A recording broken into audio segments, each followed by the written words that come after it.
Okay, so this is Emily with Pixel Breakdown, and today we have some of Circean Studios in with us. Do you guys want to give an introduction? Sure. My name's Shayne Helms. I'm the director of Circean Studios and kind of a jack of all trades. And my name's Logan Jensen. I'm a head of marketing and all of the fun, non-businessy side of game Community management. So yeah. And then today, to help with interviewing, we have the local fighting game enthusiast. Yes, I have no credentials whatsoever. Really love fighting games, so glad to be here. Thanks for having me. Yeah, we're really excited to talk with you. I mean, your game is, yeah, you can feel the passion coming through the screen. Oh, yes. So I'm going to just start off with a few questions here. So I know you said you guys have been friends for a long time. What made you decide to start a game studio together, and what was that like? So I wish there should be some kind of like wave of like, so this goes back. Yeah. So back in 2009, so we're all based in Kansas City. And there is a community college here called Johnson County Community College that actually has a video game program. So me, Shayne, and our other programmer, Sean, we all met in that program Friday night, 6 to 9 p.m., business of games. Yeah. I don't know about you on a Friday night, but man, that was fun for us. That was, if you guys didn't catch the sarcasm there. But that sounds like a great Friday night. I don't know what you're talking about. Right. I was like, you know. That was actually a pretty good class. It was, I mean, I really liked the teacher. But it was funny because I'm just like, yeah, we're just a bunch of nerds at school on a Friday night. But we quickly supplanted that with an invitation. Yep. Yeah, I was. So we all sat next to each other, and I was like, "Hey, do you guys want to like come over and play Mario Party?" Yeah. And so one thing led to another, and so that's at least kind of how our friendship was formed. Yeah. And then then it came to the studio side. Right, I was going to say that's my fault partially. So, yeah, like I've had a history of developing games for a long time since I was like really young, and it's just always been a goal of mine to open a studio. Like I have a lot of passion for it, and as I was kind of getting into my, high school, college years, trying to figure out like where I wanted to go with my career path, watching the industry at that time was really interesting.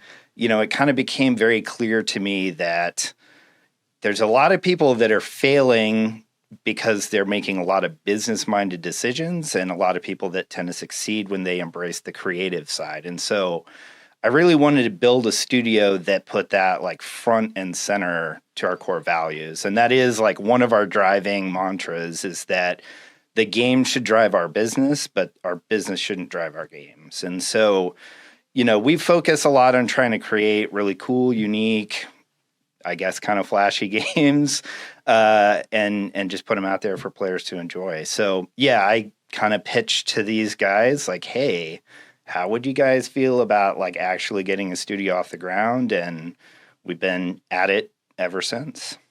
That's awesome. I do love like the idea of, and you can tell too in your game that it's like very game driven versus just like, I don't know, in the professional industry, there's plenty of really passionate and creative people, but they get limited by the business side. And so it's great seeing what can happen whenever that doesn't happen, right? Like you just have some really creative, talented people whose first priority is making this really great game. Yep. So yeah. I mean, I could tell you as someone who played the game a little bit, got hands-on experience with it, it definitely feels a lot more fun-oriented than some of the other fighting games that I've played. Except for when I fight Shinro. I don't like fighting that guy. He's very business oriented to me. Yes. Very much is, yes. A full screen attack and then teleports afterwards. Okay. Yep. Yeah, it was like when we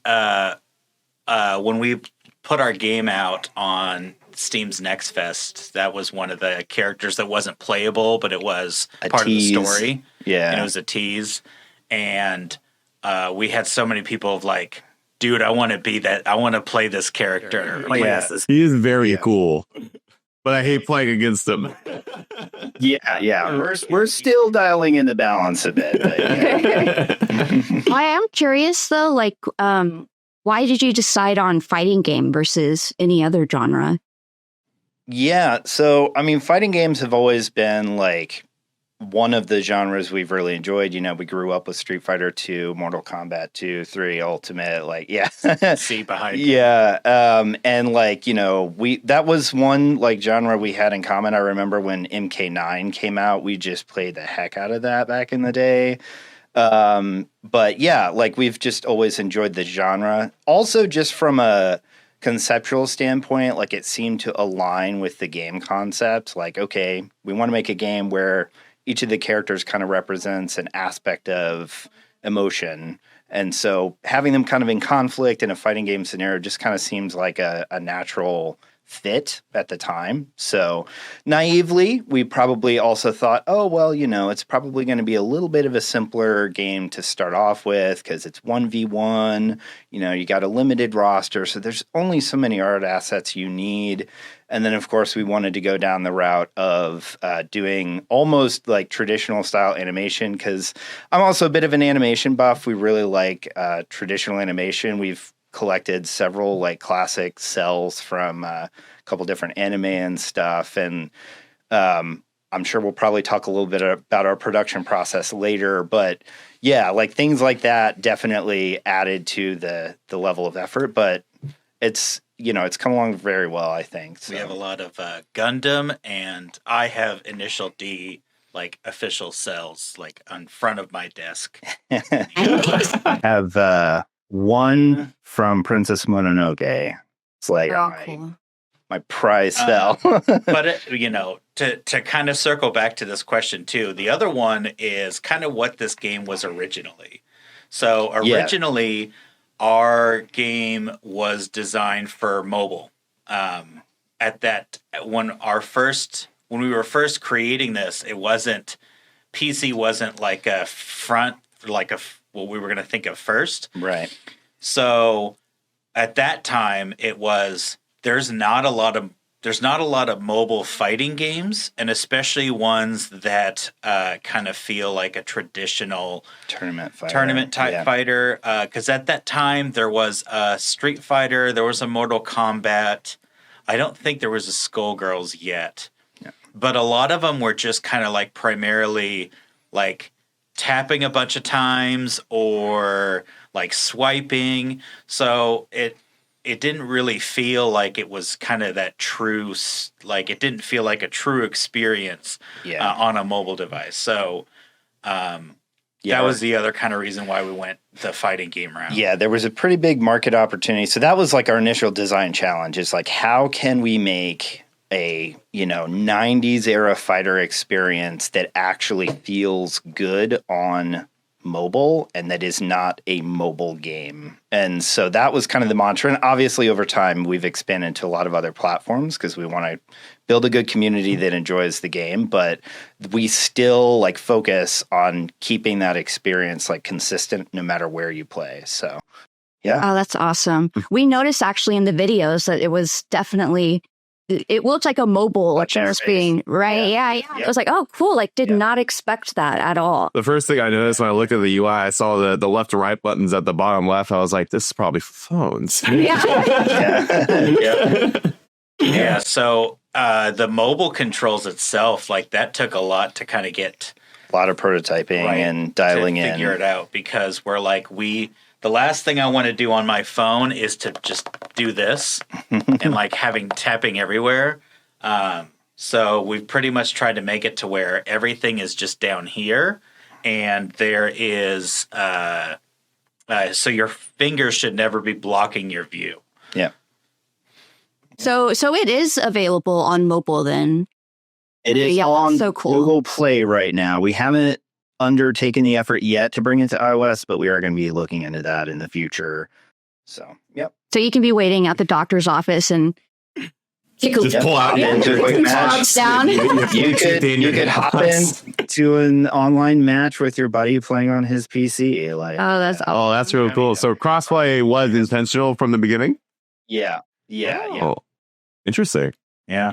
So, but yeah, and it has controller support. So I know you said you could plug in your controller into your phone. Yeah, you could if you wanted to. Yep. So I did kind of want to tie back to something you brought up earlier about the concept of, battling aspects of a character's personality. How did this idea evolve? Where did it come from? Yeah. So it was my idea. It was kind of, I can't point to any one inspiration. I've kind of like thought, because I get this question a lot, like, what inspired the idea? I don't know. Like, I mean, I've grown up with a lot of different sci-fi, media, and like, there's a lot of stories that kind of explore the inner psyche, right? So to me, it seemed like kind of a cool concept. And again, like, we wanted to do something different. Right. So like we were trying to think of a concept that hadn't really been done to our knowledge in the genre.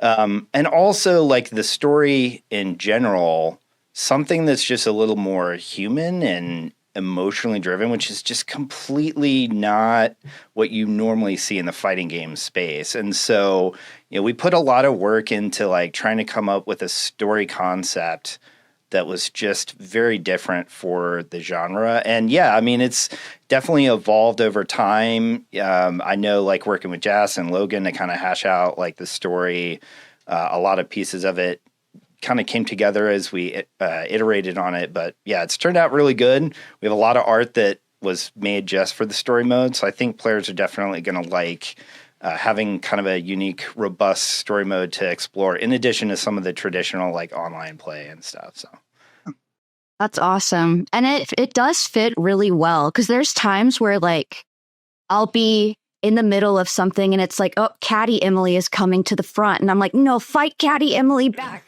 This isn't the time. And like now I think I'll envision like, just actually fighting it out. Like, I don't know. It's very cool, just mentally fighting out different personalities. Yep. So, okay. And I don't know how to pronounce this exactly, but I saw that you guys chose to create your own engine, the IEA engine? Yeah. Yeah. Is that how you say it?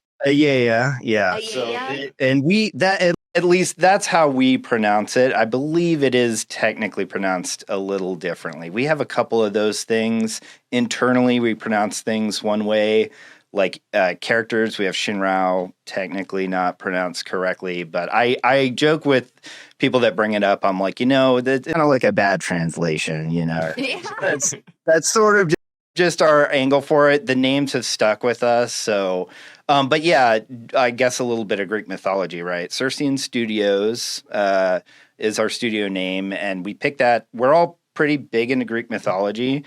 And Circe, was kind of known for having transformative properties. The idea was that we want our games to provide transformative experiences for our players. And Aiea was the island that Circe resided on, so it seemed like a natural fit for that to be the foundation of our games. I was like, our studio's not to call you to the island and then turn you to an animal. Right, we're not going to turn you into pigs, but but yeah, that was kind of the idea behind that. So, did you try developing in like one of the readily available engines like Unity or Unreal prior to making the decision to do your own? Because that's a big choice to do. Like that's big. Yep. Yeah, I've worked with, and I think Sean as well. We've worked with Unreal. I think we did some dabbling with Unity and XNA back in the day, and some other frameworks that were less popular. In class, we did a Game Maker. Yeah, Game Maker and some others. Like for me, again, like having done game development for a long time, I've always been kind of one of those like, I don't know. I'm just a very like creative minded individual. I like making things out of nothing. And I've always kind of had a lot of projects to spin up, stuff from scratch. I mean, Logan can probably attest. Like I've had side projects of making like game consoles and building out like the OS from assembler and stuff like that. Like I'm just, it's in my blood. So, I mean, it kind of was take apart this Super Nintendo to do this thing. And I'm like, but what? Yeah. But so I mean, like for one thing, we kind of enjoy that. Like we enjoy just making something out of nothing. For another point, like it did really help us tailor the engine to the experience that we were trying to make. Keep it really performant and focused. The general engines are great, but you also do inherit a lot of potential overhead because they have to be capable of doing a wide array of things. And we just thought, hey, why not create a very straightforward 2D game engine that just does 2D games really well and keep it really lean so we have a lot of performance for this game, and that's kind of what we went with. So and I think it also just helps that we're not being tied down by a certain engine in regards to qualities that they are wanting to do. So or contracts for revenue split, right. Not that that's a bad thing, but like we're really trying to get off the ground like as much as possible from our own like fruition. So we don't have a publisher, we don't have engine licensing fees or anything like that. So the community is kind of our publisher. Like if they dig the game and help us get off the ground, then we can keep making some cool stuff. So nice. It kind of ties in a little bit to my next question, because I know you mentioned that this was kind of more tailored towards a 2D fighting game experience. Can you talk to me a little bit about how it's more optimized for that?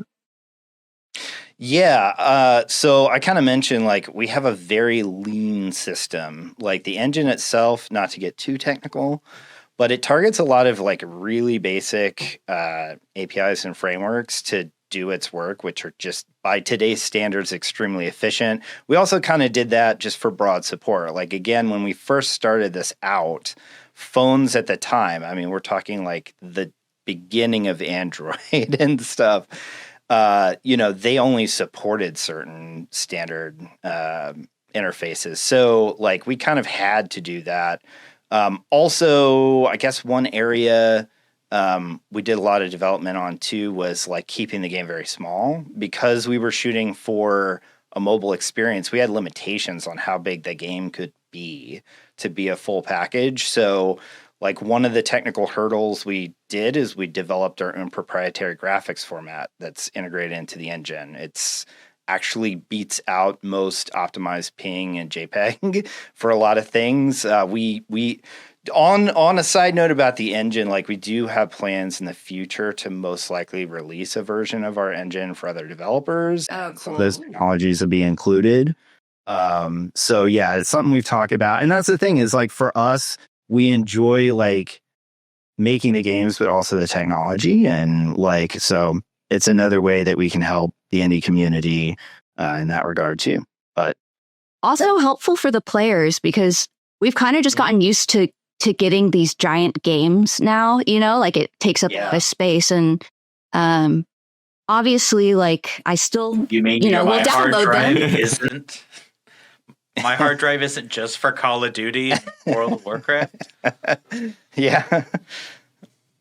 Can you walk us through the process of designing the combat system, and what have you done to sort of make your play style unique compared to other modern fighters? Yeah. So the biggest thing, we wanted to, first make something that was very much a 90s inspired fighting game. Everybody who's especially our age, I mean, even younger, like they've probably seen what you see behind Shayne of Street Fighter 2. They've probably seen the first, 1 through 3 Mortal Kombat. So like it's something that's familiar to most people, I would say. And so then it was just more of like, how can we bring that into today's kind of world? And So that was kind of at least the vision is like, so if we did Street Fighter 2 today, at this point, 2009, right? What would need to be different? Right. So yeah, and I mean, so it kind of was like, the throwback with some modern touches, and obviously like a very different concept and presentation. Again, like our core thing was to try to deliver that tournament fighter experience to mobile. But we obviously have played a lot of other series, King of Fighters, Blaze Blue, Guilty Gear. So like Soul Calibur. Yeah, Soul Calibur. Thank you, John. I'm a huge fan of that one. Yeah. Yes. We're big SoCal 2 players. So, we did a lot of prototyping on the actual game design. I mean, we have been at this for a while. So we've thrown a lot of things in and play tested, gotten community feedback, and kind of refined the mechanics down to what we feel was a good fit. And that community feedback, I'm sure we'll probably touch on this later too, but I mean, it's been invaluable to help evolve the game forward and figure out like where we've needed to continue like iterating. So, yeah. Yeah. I guess the next question here is talking a little bit about, older fighters traditionally were pretty balanced back in the day. How did you approach balancing this game? What were some of your challenges that you had to deal with when making the roster more balanced? Yeah, you're assuming we're balanced. So that's the first problem. It's been a process. It's been quite a process. We have some of our live streams where I printed off a copy of some of the spreadsheets, and Sean and I had to like hold them across the table. It's taken multiple iterations, a lot of different ways to kind of look at approaching balance. Also, I think an interesting aspect of the balancing work has been like figuring out what problems are really balancing issues versus game design issues. Because some things that you start hitting a wall with, it's like, this is probably more of a fundamental issue with how this system works. And again, like that player feedback's been really good to kind of help chop between those two categories. But really like a lot of research into how a lot of classic games handled their balance, a lot of spreadsheets to look at the game through different lenses, different just prototype builds and testing. And like now that we are on Steam and early access, we've gotten to the point where we have a live experimental channel, so we can throw like prototype ideas out to the community and they can play test them and give us some feedback. So we kind of help close that loop, testing some things with a broader community. But it's been a challenge. It's been ongoing. But we're in a pretty good spot now, but more to come. So I mean, so it's just to kind of tie this question into the previous question, in regards to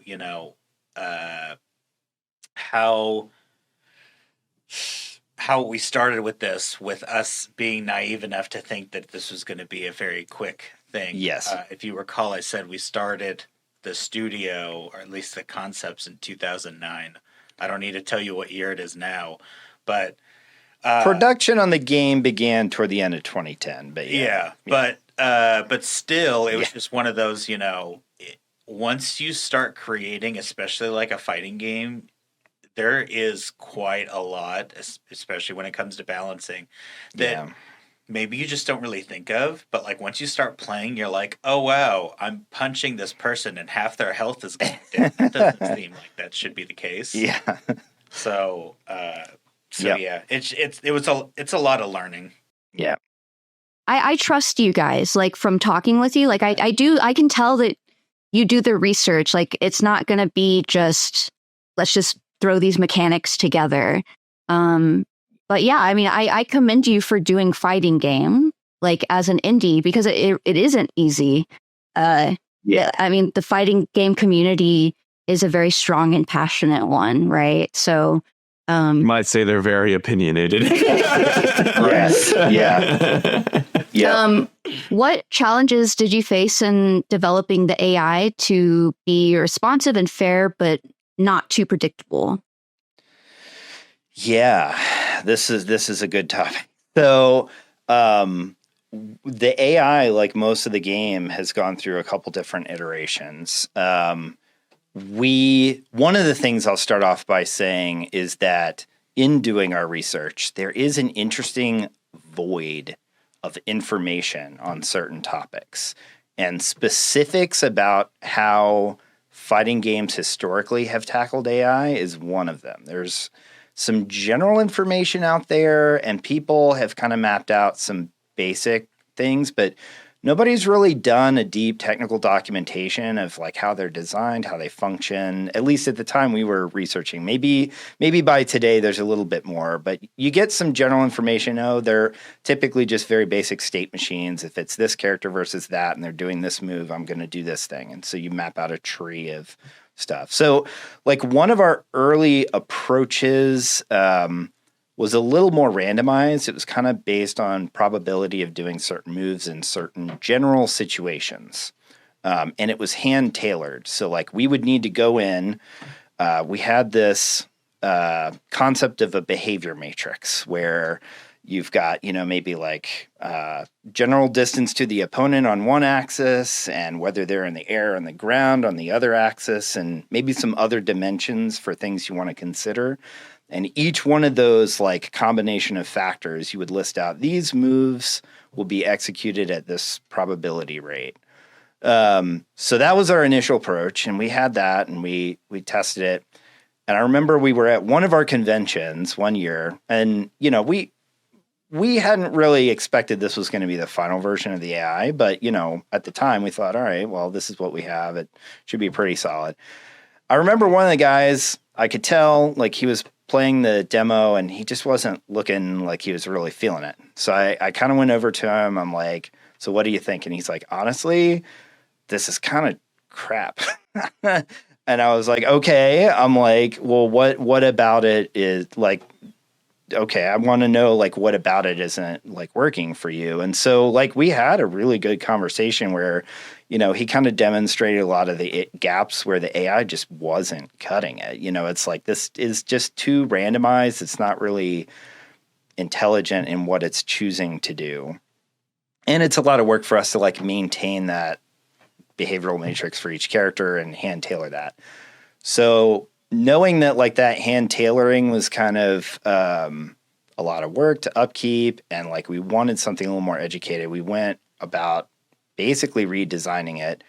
And we came up with a new system that I call ForeScore, F-O-R-E score, because it forecasts the outcome of actions as you play. So every so often, the AI basically takes the current state of the game, and it has a list of all the possible things it could do.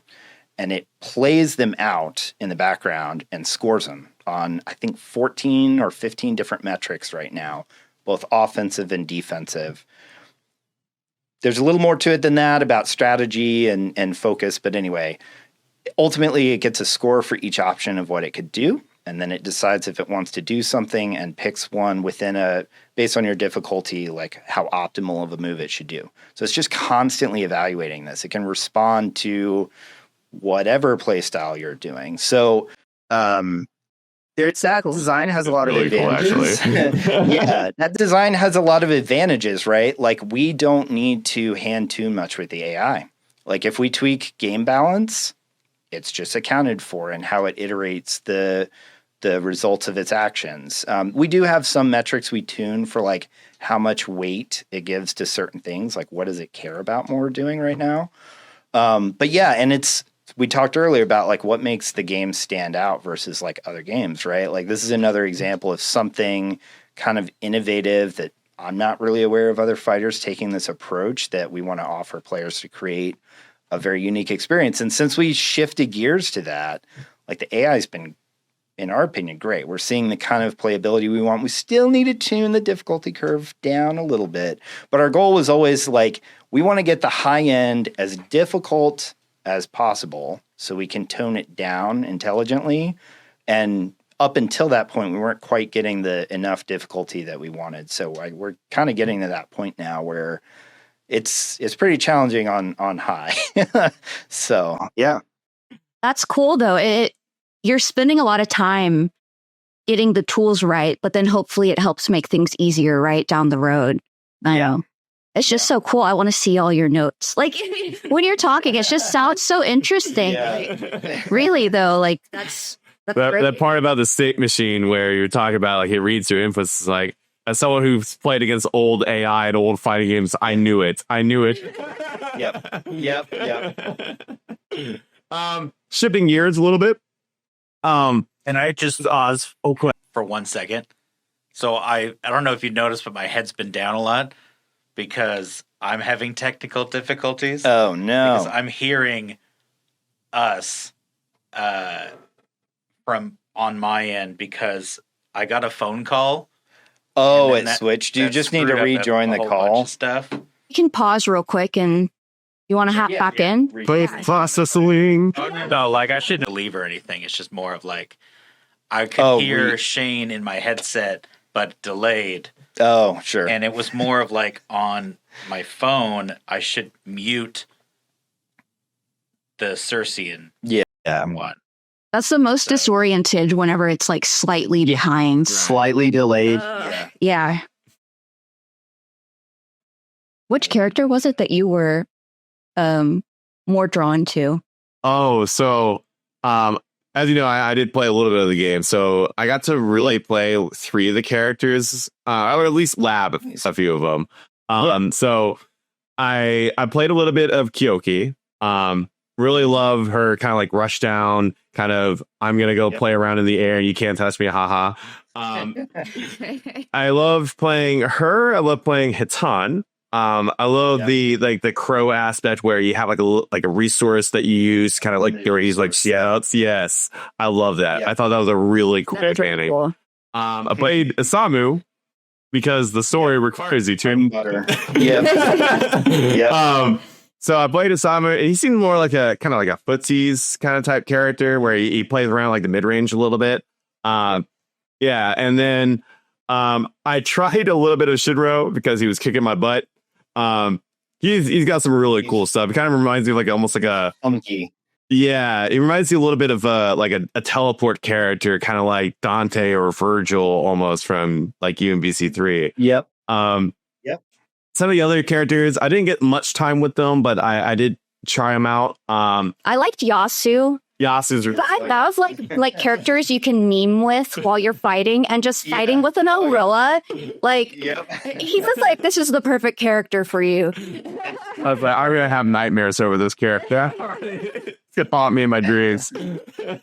Is your sound good now? Yeah, no, I'm good now. Oh, okay. Yeah, to mention, because you talk about Yasu, it's like, I mean, she's a crowd favorite for sure. I literally do hear in my head, because like fighting games, you have to have those like catchy like catchphrases, and like I really do hear in my head, I'm like, it's time to strike. If I'm like just gonna, it's like, oh, I'm gonna go grab my water. It's time. Like.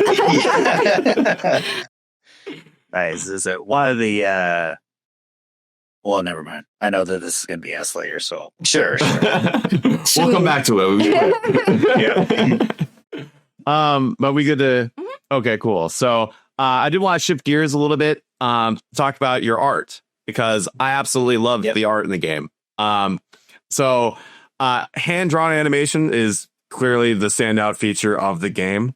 What was the process behind designing and animating each of the fighters? Yeah, so obviously we kind of started off with the character concepts, right? So we had the game concept, we kind of knew where the story wanted to go. I put together sort of a backstory and like angle for each of the characters, sort almost like a writing mood board, and provided that to Jas, who is our artist. Even before that, you provided that in general. Yes, that's true. We did a kind of like a call out process of looking for an artist. Yeah. And so we kind of narrowed it down to two people. One was Jas. The other one was another friend of ours. Both were really good. Yes. Like, both were phenomenal. It was not an easy decision. No. What made the other person was she did a phenomenal job. Like, it looked what you would expect a fighting game to look like. It looked like a really good Street Fighter or a Tekken. I guess the design is more Street Fighter, but still, I was just like, damn, that looks good. But Jas gave it such a touch that was very different. Yeah. And one of the characters he gave was Yasu. Yeah.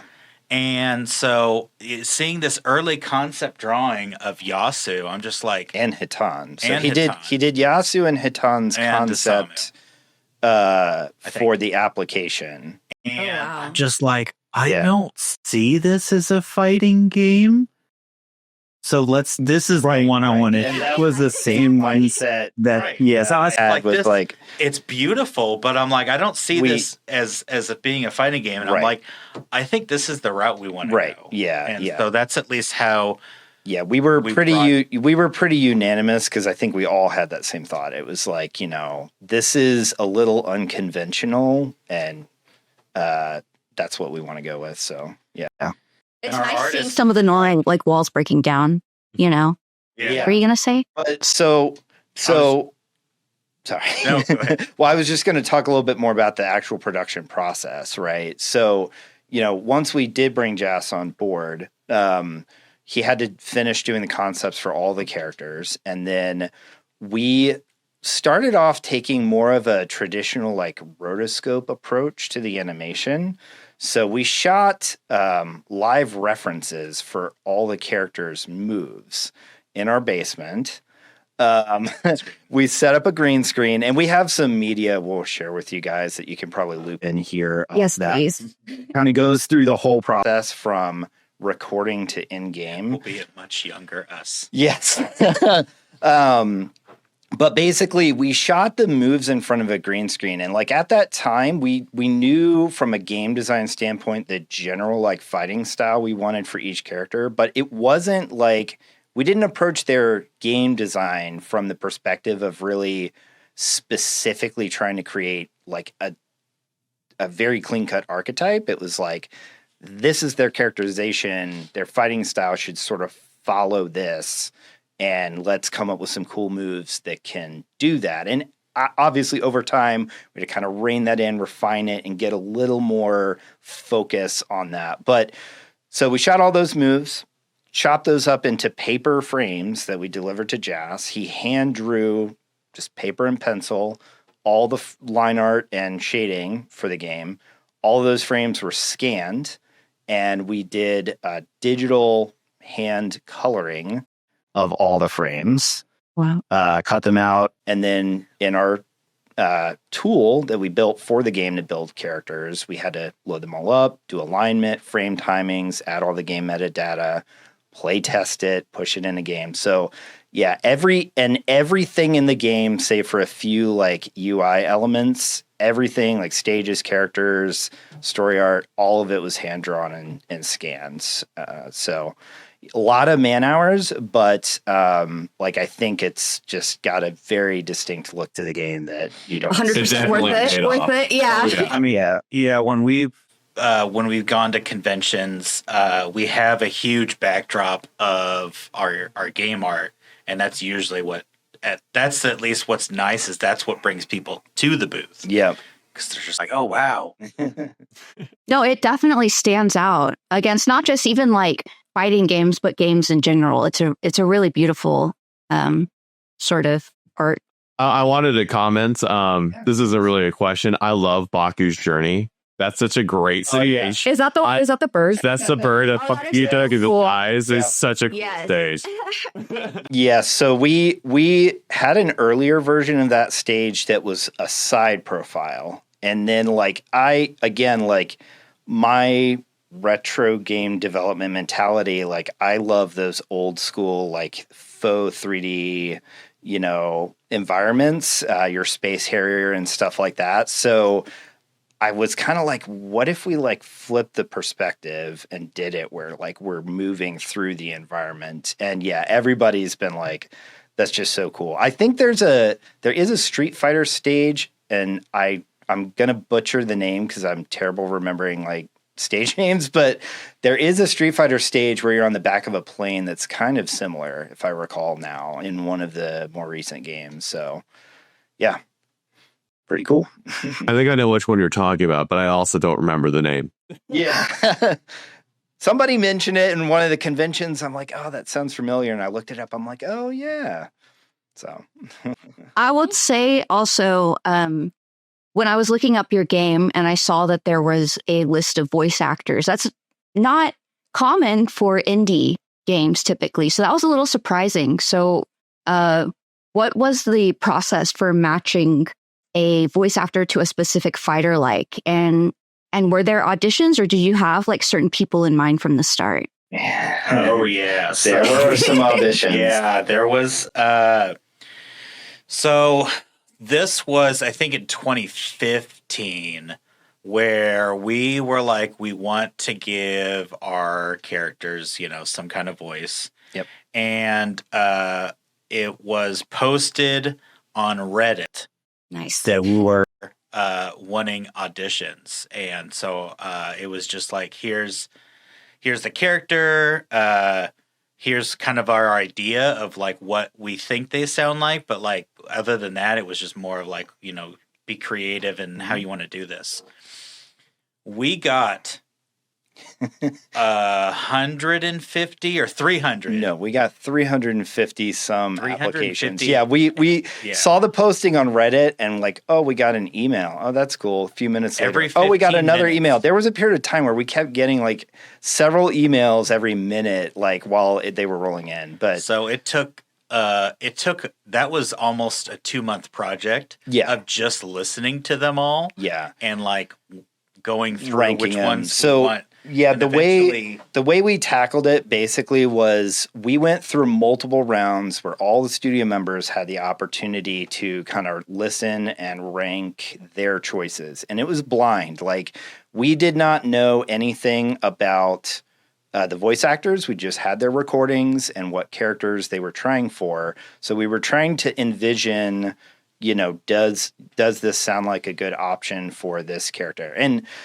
one thing that really stinks with like 350 applications is that we had to turn down a lot of really talented people. So like, Yeah. we easily could have found many people for each role, but we only could pick one.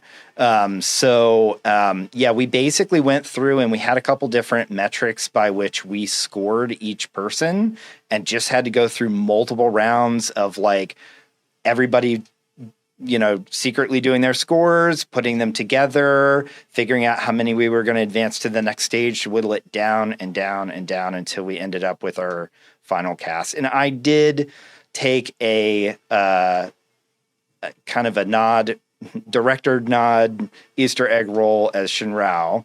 And I've talked to Logan and Sean. Like, I think we'll probably, if we continue the series, probably have like one character in each iteration that's someone from the team doing that. So, Oh, that's so cool. That's really cool. yeah. Kind of wanted to ask, were there any fighters in particular that were really hard to find a voice actor for? I mean, definitely it was hard to choose between, like, we have 3 Yurakus, and like, she was relatively difficult because she's supposed to be, very exotic, sounds very sexy, and it's really easy to fake that. And so we got 3 really good ones that didn't sound super typical. They felt more authentic, yeah. And so that one was really hard. And just different Yasu stuff. was really Yasu, difficult. yeah. But yeah, it a lot of it came down to like 3 people and us just being like, okay, how, like, we really have to really dig in and be like, close your eyes, look at the character. Right. Does this person sound like it? Right. And on a side note, we have somebody cleaning our office right now. So if you hear a vacuum, That's what that noise is behind me. I haven't heard anything yet, so Okay. Noise cancelling's good. yeah.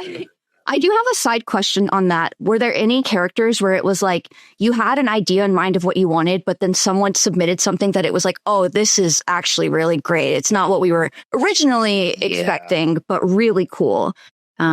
Yeah, I mean, and I don't want this to like devalue because everybody did great, but yeah, the way Itami sounds, that the voice that Siddhartha did for Itami was just very unique, very different, and that really fit. Obviously, Yasu, like where we landed with Yasu, was very good. I mean, they all turned out great, but I think like hearing that, it was kind of interesting. I guess the way I would frame it is kind of like Logan said, like you kind of have to close your eyes and see, like, does this feel like a fit? And some of those characters, like, we kind of found a sound that we weren't really anticipating up to that point in development that really felt like it fit really good. So yeah, it's very interesting. Like, when you have that many people trying, you get a lot of different creative ideas. So. Yeah, and our voice cast range anywhere from people who have several games and animes under their belt to this was their first project. Yeah. I love that. Yeah. So it's not like we picked somebody. It's like, oh, well, they were a part of like Dragon Ball Z and like this game or this game. And it's just like, that's not really what we were focused on. I don't even think we looked at their credentials. I don't think so. We really just, it was like, this is who it is, like their name. And this is their samples for this character. And we heard the lines and just went through the round. So I love that. When you said that you did a Reddit post, it was like, okay, you guys were definitely going for like looking for the best voices to fit versus like, let's try and draw big names. Because I mean, big names also have a good spot, too, obviously. Like, but I think it is cool to give people the chance to do something like that, I think a majority of our cast is actually, this was their either one of first the earlier projects. Or one of their earlier. Yeah. That's cool. Because then also their voice is like tied to your character. It's not like in anime, I'll hear a lot of the same voices and I'm like, I know that voice, which I mean, it's still cool and they're still really great, but I don't know. It's cool. So do you have any like particular memorable moments from the recording session or like any bloopers that come to mind? We got one story, which I'm going to let Logan tell because he tells it best. So, we have the character who does Khan. I always get these mixed up. Every Our time. two boss characters. Character who did Khan, his name's Christopher Dottoli. Yeah. Super great work that he doesn't. Yes. But when we were, I think we were in I don't remember if this was like, we got his application or, hey, this is the call that says we gave it to you. It was the call to let him know that you were selected. And he was super excited and all that. He's like, hey, like, do you guys mind if I add you on Facebook? And I literally at that point. No. It was, we had gotten through the whole spiel and he was like, I have one more question for you guys. Can I be your friend? That was the question. I think he meant on Facebook, but he asked, can I be your friend? And then what did you do, Logan? And then I immediately hung up. Accidentally. Totally. I hit a button somewhere and it just hung up the call. And I was like, oh, God. We all were immediately like, what happened? He probably thinks we're like being a bunch of dicks. So, yeah, we like had to immediately call him back. And of course, he was hamming it up. He was like, it's okay. I get it, guys. It's like, no. Yeah, we like, I could not live that down. That's so funny. The takes for the person who voiced Kyoki one of her lines was "Go for launch," and one of the takes sounded more like "Go for lunch." Nice. So Yeah. so we still quote that a lot, and It's like an internal. Yeah. Every single time you hear the line, great, now I'm hungry. Yeah, exactly. I want to talk a little bit about kind of community and marketing a little bit. So fighting game communities, we talked about earlier, they can be pretty opinionated, especially when it comes to like the competitive scene. How did you intend to kind of engage both the casual and, you know, the hardcore audience when it comes to fighting games? Sure. So definitely the biggest initial hurdle was the fact that this was a mobile game first. And I assume that a lot of people that are watching, if I tell you, hey, there's this game coming out, they're like, oh, yeah, it's a mobile game. Oh. And and there's times where I'm like that. You know, for an example, there's like, hey, there's another Octopath game coming out. I'm a big Octopath Traveler person. And I'm like, oh my God, but yes. And then it's like, it's a mobile game. Damn it. But it is fun. I gave it a shot. It's really fun. But that was a big hurdle, was the fact that it's a mobile game. And especially like at PAX. So PAX East was our first big outing. Like, this is what it's gonna, or this is going in front of a lot of people, because we've gone to conventions previously. We have a anime convention here in town that's called NakaCon. It's actually next weekend, and we're going to that too. But anyways, so we would go there a lot, and that was at least. It was a little bit easier to get people to be like, hey, why don't you check this game out? It's on phone and all that. Those are definitely more of probably casual. But when we went to PAX, where it's like, this is like gamer, I would say, it was really hard because they'd be like, ooh, especially the art. We'd have the backdrop. They're like, oh, wow, this is really good. This looks really cool. But how I designed our booth, it was just phone stations all across.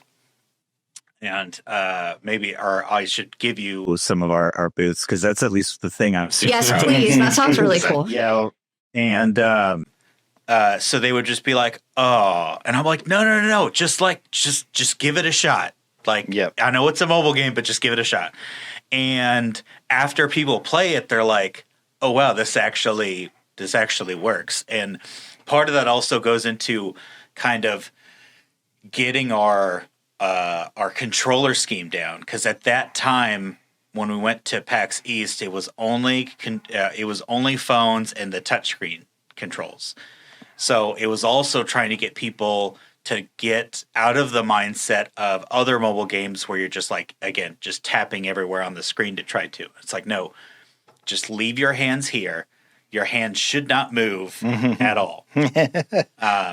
Area, and your thumb should be stationed in one area. So it was definitely that was definitely a hurdle. But again, once I got enough people to try it, people were actually really enjoying it. They would bring people to the booth and all that. So and then so that's at least from the beginning. Then when we launched, we had concepts of it on PC. That was where we showcased it at PAX South. Rest in peace. I don't know if you guys ever went to PAX South. Sadly, no. Yeah, we went it was 3 great. times, and I missed that. It was so. I liked South more than East, but it was a good time. Anyways, so that's where we showcased it on PC, and where we actually had controllers, and then we eventually had a fight stick. And once we had like those pieces, then we were getting the people who are like, yeah, I'm a big part of the FGC. I've done tournaments at Evo. I've done tournaments at Combo Breaker. I've done, so definitely more people who play fighting games more than I do. And so trying to get them to play it, and then them really enjoying it, and us getting the feedback from them, because they're especially our core audience. That's where at least a lot of the parts, when we talked previously about balancing, where that was just super valuable to get. Yep. Yeah, and I mean, I think the other aspect of it is just from the game design perspective. Like, we're trying to strike that really good balance of approachability, but also having the depth there for people that want it. And I think we've done a pretty good job of that, if I will say so. And I think some of that has benefited from the fact that we kind of operated with more tight constraints of creating that mobile experience. Like, having to design a very approachable control experience and have the whole game design work around that helped in that respect. And again, with us trying to bring the core tournament like experience to that, really encouraged us to get a lot of the depth. So yeah, it's been really good to have people play testing the game at events and through our Steam presence now in early access. So yeah. I mean, when it comes to the two, for example, like last year at NakaCon, we held our first tournament. Like, we've never, like, every time we've went to conventions, we've never really ran a tournament. It's just more of like, play the game. We're trying to get as much feedback as we can. Last year, I was like, let's try to just do a tournament. And what the benefit was with our tournament was, it doesn't matter if you've never played our game versus really good at fighting for years. Everybody's on a relatively even playing field because a lot of them have never played it. And so we had somebody who's never touched the game, who doesn't play fighting games. I think they got second. At NakaCon last year, and even people like, again, we've had people at the booth that they continuously come back. They'll like go to their panel, come back, and just continue playing, and they're like, they state that they don't really play these types of games, but they keep having fun with it. So I think that's the one thing that I'm really proud of, is the fact that this game is so approachable for the non-FGC communities to where they can play it. And again, they could even be better than they think they are. And again, with our tournament last year, that's exactly what happened with that one person. Is like he was able to beat. He was able to get second. So. Yeah. I think that speaks to like the intuitive design, or like that someone can pick it up and play it really well, and do really good in a tournament. I think that's like, I think you're seeing like all of the research that you've put in before into like fine tuning the characters, like seeing that the real benefits of that. Let's see.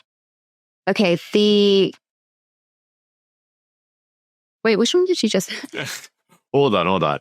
You're right here. Okay, sorry, I was getting lost in the I had this vision that you're going to ask about how nostalgia. Yes, it blends with innovation. Tell me more. But I don't know. I just had this feeling. Yeah. Well, how do you communicate the balance though to potential players? The blending of like nostalgia, that you guys were taking inspiration from, but then also the innovation side. So, I mean, this kind of ties in previously of like, a lot of people have probably seen Street Fighter, Mortal Kombat at one point or another, whether it's them, whether it's their parents, they have probably seen it. So, that's at least one aspect. Another one is, the artwork definitely helps, because it's definitely it's a super unique style. So again, somebody who's just not super big into fighting games, they'll just look at the art and be like, this is really pretty. They'll come in and it's like, oh wow, this is definitely, a unique experience for them. But yeah, I mean, it's just to give we want to give the experiences that we had growing up with those classic fighting games, and we want to bring it to an audience who either has forgotten about it or is new to it, and just give it kind of just a modern kind of refresh on it. Yep. Before we segue away from that, I did want to just comment, because when I played the game, it definitely felt like I was playing like almost like Street Fighter 2, almost a little bit. Just that feeling of being in the arcade, loading in a coin. Just it really just brought back some memories, is all I'm gonna say. Nice. What role did social media play in kind of advertising for Konsui Fighter? What sort of marketing strategies do you have with the game? To add to that real quick, I think a lot of indie studios forget about like the media side. Like you work on the game, and then I know that's how it was with me with my first game. I was like, oh, I make this passion project, I release it, and the world's just gonna know how great it is, and it wasn't like that at all, right? So I'm very, I want to know more about like how you guys have been handling that in particular. I mean, the biggest thing, for us initially, it's always been word of mouth and in conventions to start with, because it's for us, we need people to play the game for them to talk about it. Because I can post on social media, I can post pictures. What's really nice, we at least have the benefit of the game looking good to where that can at least draw some people in. But that's not everything when it comes to a game. This game could look really pretty, but it could be like the gentleman that Shayne talked about earlier. He's just like, this isn't fun. Right. And it's that that stuff that we would not get unless we went to conventions and all that. And that's the one thing, being indies, conventions are not cheap. We're very fortunate in the fact that we, especially like our local one, it's 5 minutes away. We don't have to pay for hotel. The booth is very cheap. Yeah. So that's at least what I would. That's the one thing that I would definitely suggest anyone try to do, is if there's any convention that's local to you, see if you can just have a table. Like, we don't, like, for me, like, whenever we get some kind of booth, like, I do everything I can to like make it pop. But like, even with just a table, like when we went to PAX East, you would think a big convention like PAX, like, oh, wow, you need to have flashy this and all that. But there's so many indies who just have a table and 2 chairs. And so even if you're going like that, at least be passionate about like what you're showcasing and be able to talk about it. And especially take the feedback. Yeah. That is another thing that I think is very difficult, is you're going to hear people who don't like your game. And guess what? That's totally fine. We know that our game's not for everybody, but you need to learn from especially that feedback, because again, that more than likely it's pretty invaluable. Yeah. Sure, there's trolls and all that you're going to deal with, but for the most part, it's always good to get somebody's perspective, because you just might not even think about it. Yeah. The other thing I'll say is, like, on the digital side, we have done a couple of things. We have the traditional social media presence. One of the big things we've also done from pretty early on in the project is live stream. So we have like I guess it's an unofficial or official series, Konsui Fighter Live, that we stream irregularly, but we've basically done like periodic streams where we talk about like the development. We provide some inside looks at like how the game's evolving, what we're focusing on, some of the challenges we're facing, some of the feedback we've gotten, all that kind of stuff. And we have like the full history of that series on our YouTube channel. So like you can go back so many years now and kind of watch how the project has evolved through those episodes. And it's interesting to see how like some of the digital platforms have evolved. Like we've also put a little more attention on establishing our Discord community, which has been a really good resource for us to kind of centralize like communicating to players and getting feedback.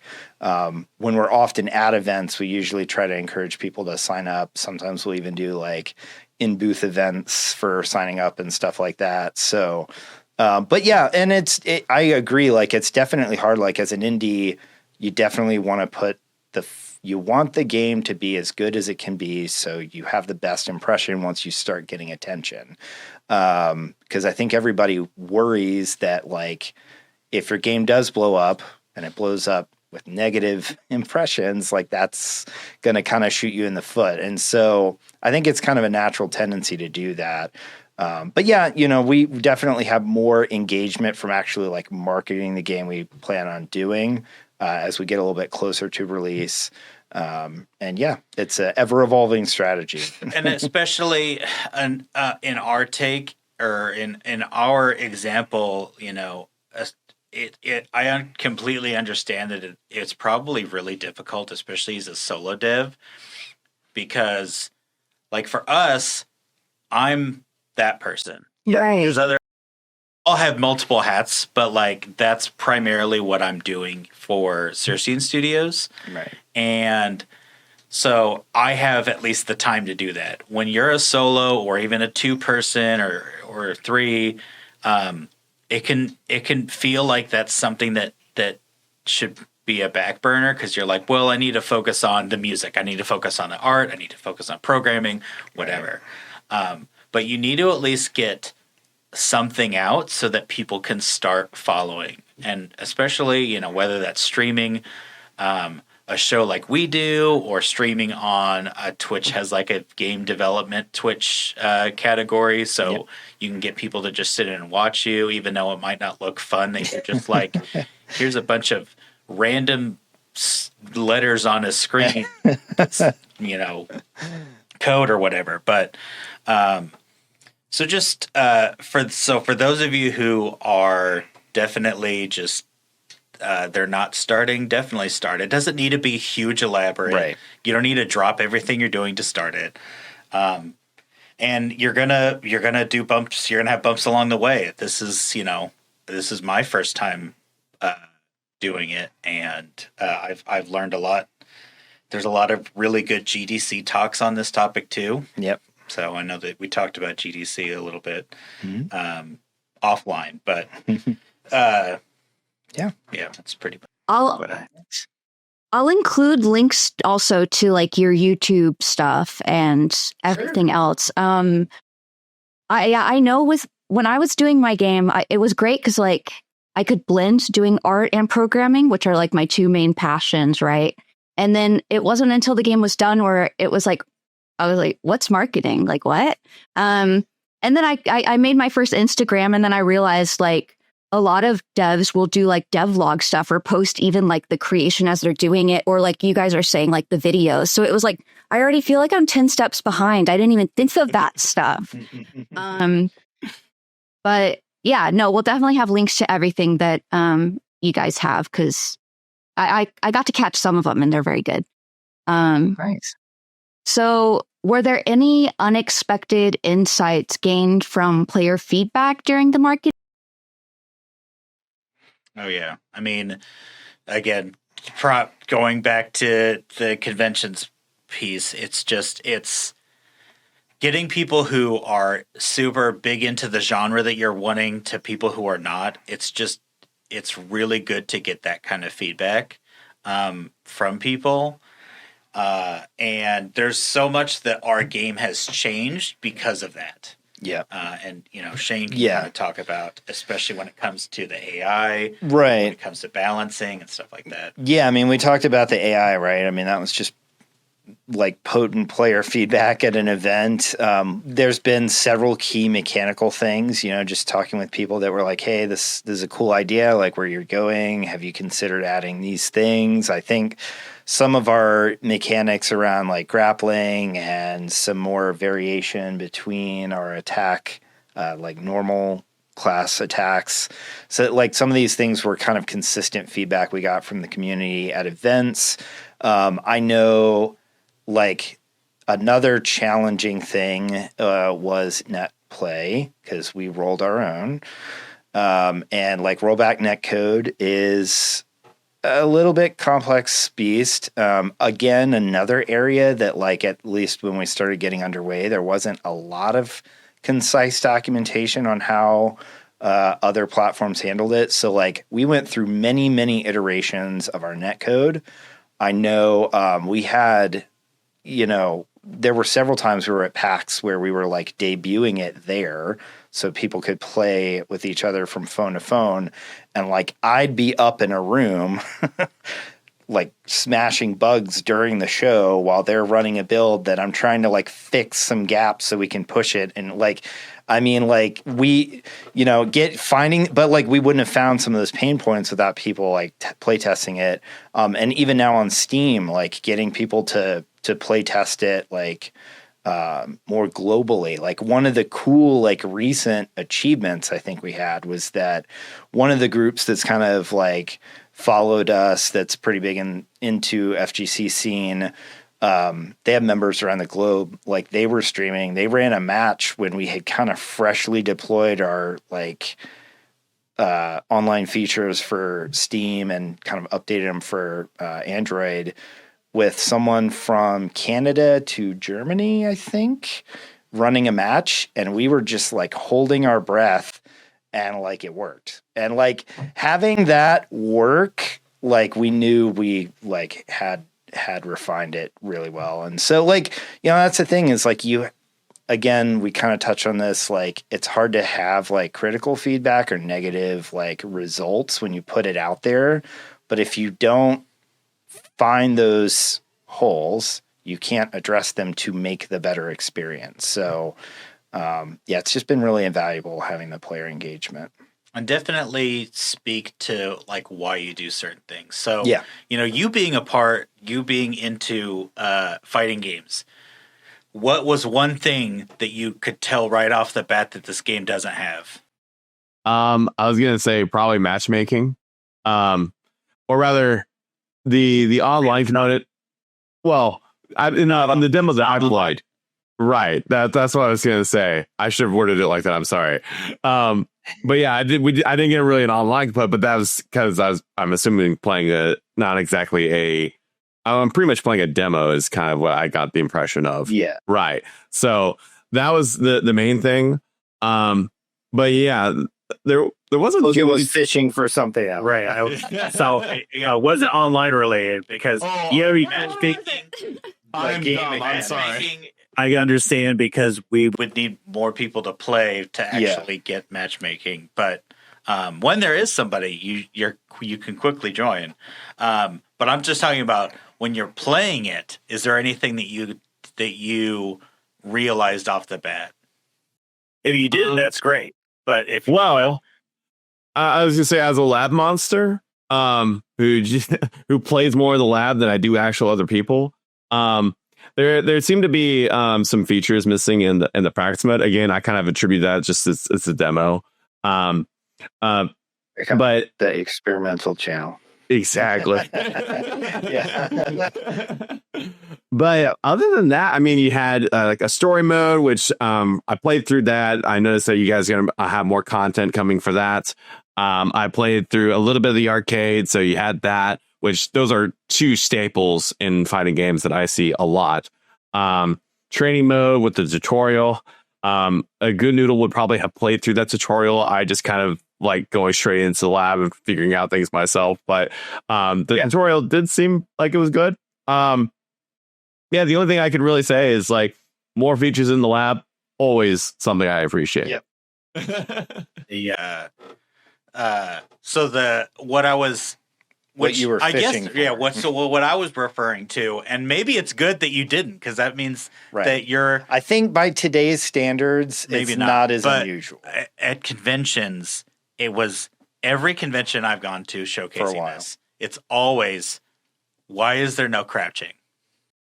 Oh, I did want to mention that, actually. I wasn't sure if that was what you were fishing for or not. No crouch blocking.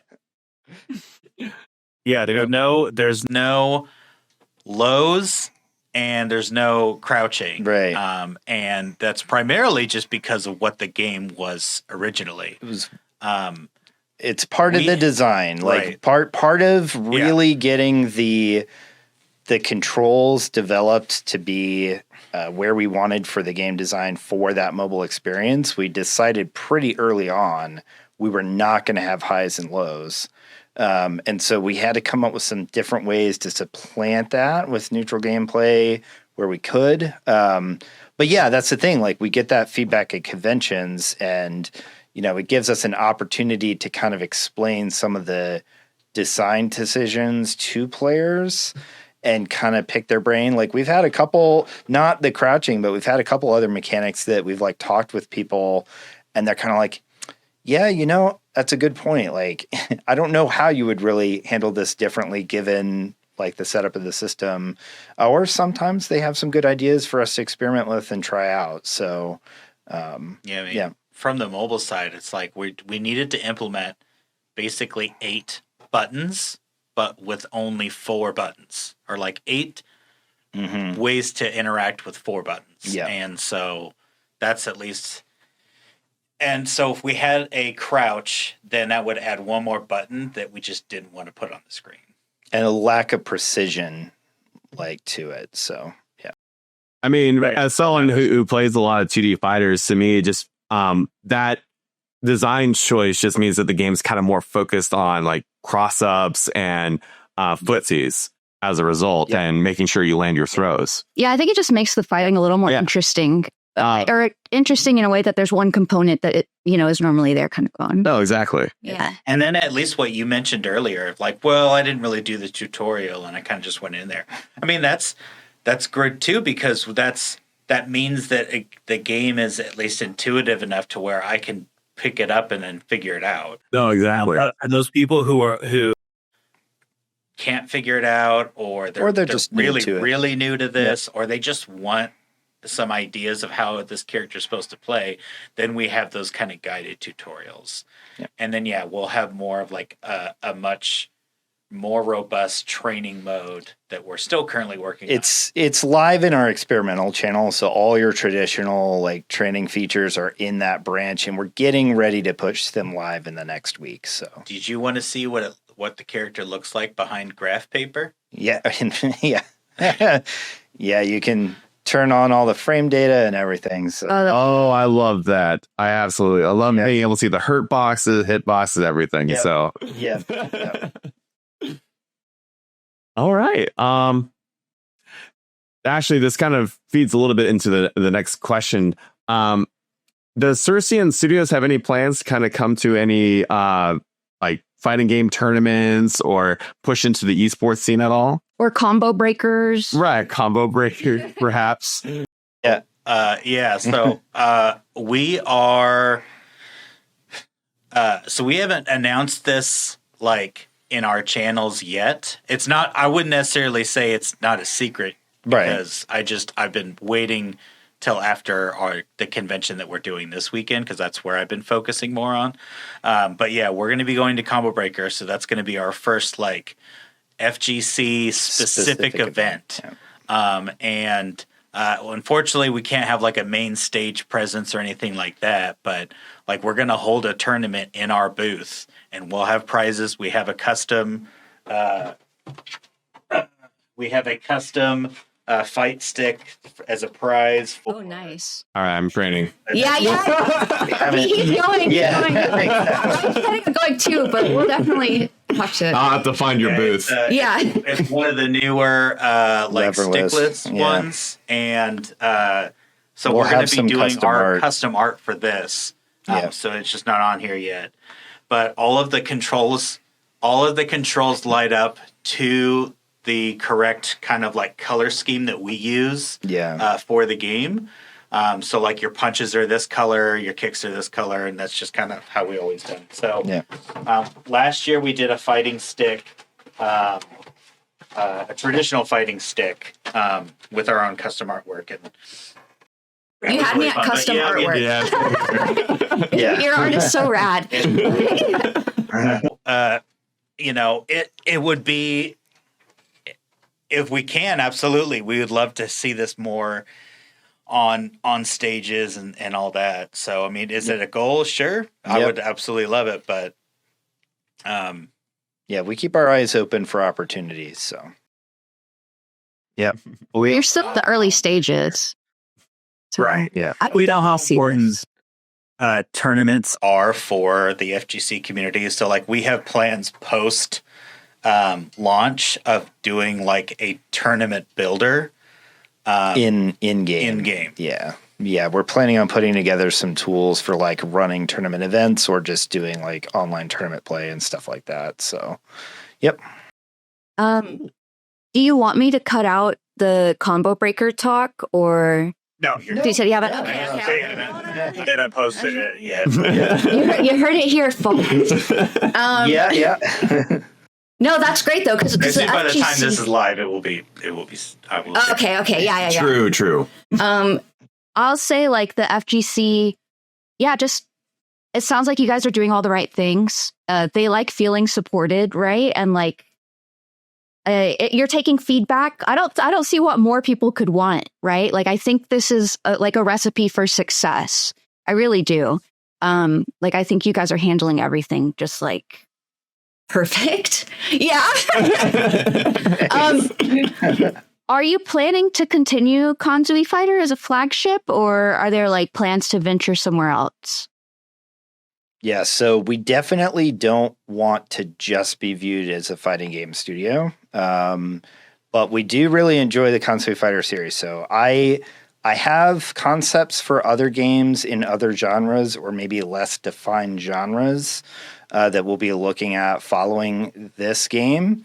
But I also have plans for Konsui Fighter 2 and 3 if the community really enjoys the series. So, we're open to the possibilities. It kind of depends like where the winds take us with player interest and that respect. But yeah, we definitely have different ideas for other games. I think there are some common threads that we plan on having across our games.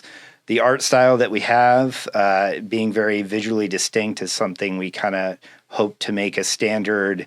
Being very story-driven and offering something a little unique in the space is something that we really hold close to what we do. So those are always going to be focal points that we consider going forward. But yeah, we have a lot of different creative ideas. So yeah, I'm excited to see what you guys do, and I'm really excited to see you just keep progressing Konsui Fighter. Like I really do. I think it's a great game. You guys are doing awesome work.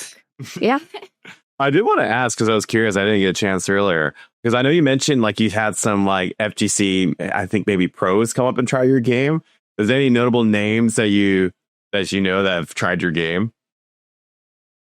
Not that I know of outright. There's a few of them that have gone to like Evo.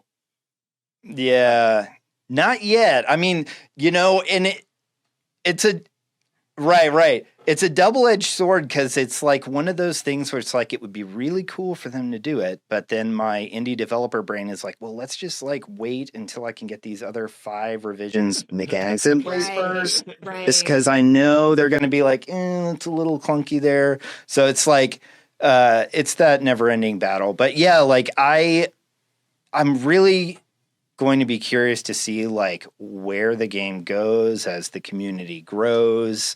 How the broader FGC will view it. I mean, I think we have, the FGC is a very specific community, but they are a very diverse community, and there's a lot of different, a palette for a lot of different kinds of fighting game experiences. So, like, I think we will find our jam with that.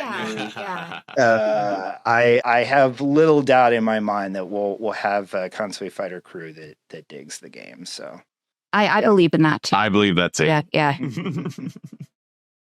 Did you have any last questions? Not off the top of my head. No.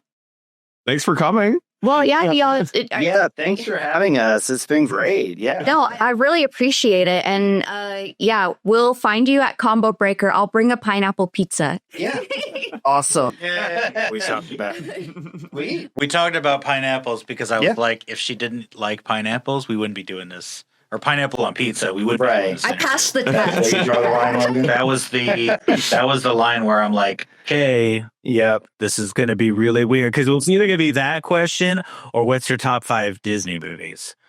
Because I can judge you based on your outfit. It's true. He's done it to us, so. I'll have to get a reading from you then on that. But I really appreciate you guys like coming on, like, because this is still very new. You guys are the first interview, and like you've just been so like with the flow of things. Like, I don't know, I just really appreciate it. So yeah, I'm like, I'm hoping all the best for you.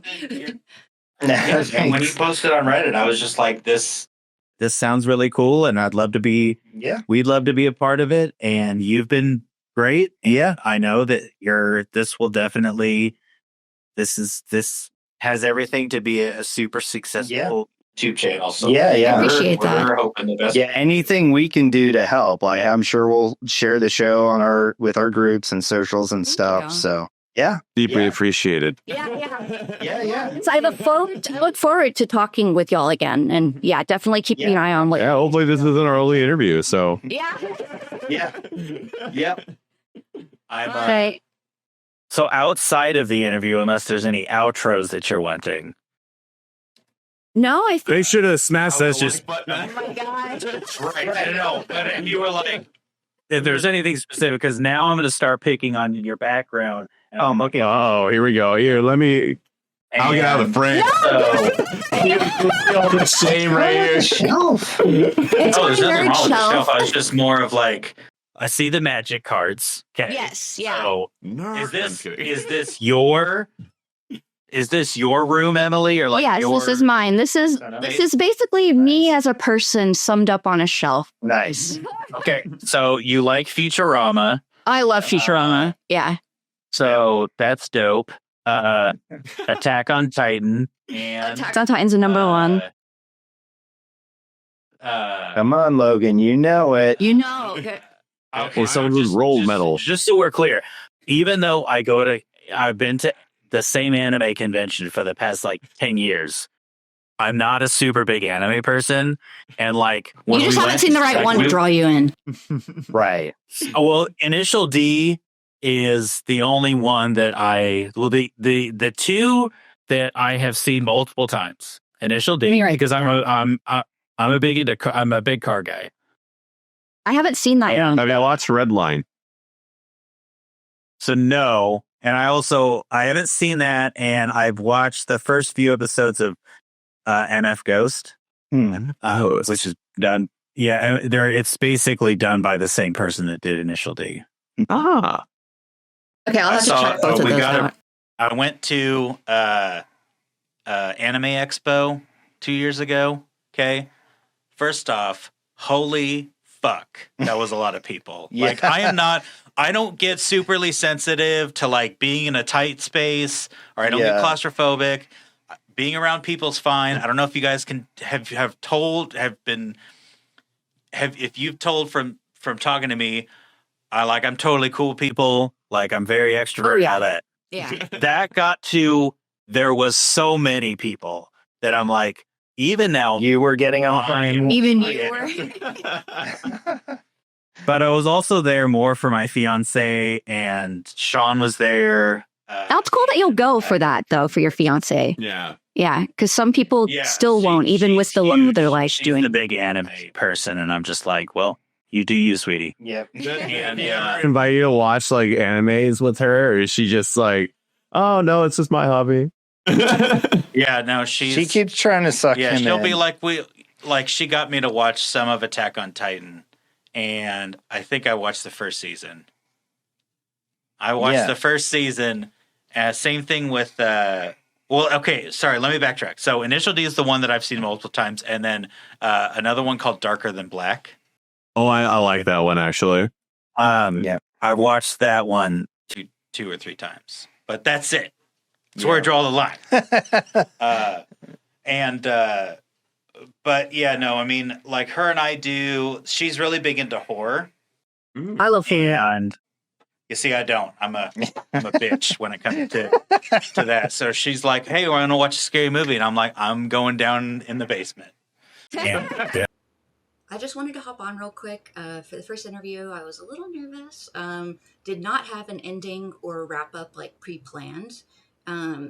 So I just want to say that if you saw the interview, obviously Circean Studios, they're just a bunch of really cool, chill guys that are the type of people that you just want to see succeed. They also just happen to have made like a really cool game that I really recommend you go check out. Also follow them on all the channels. I know I do. I'll have a link to everything down below. So yeah, thank you. Oh, and obviously, the interview had some audio issues, but I do have that resolved by the second interview, which I already have recorded.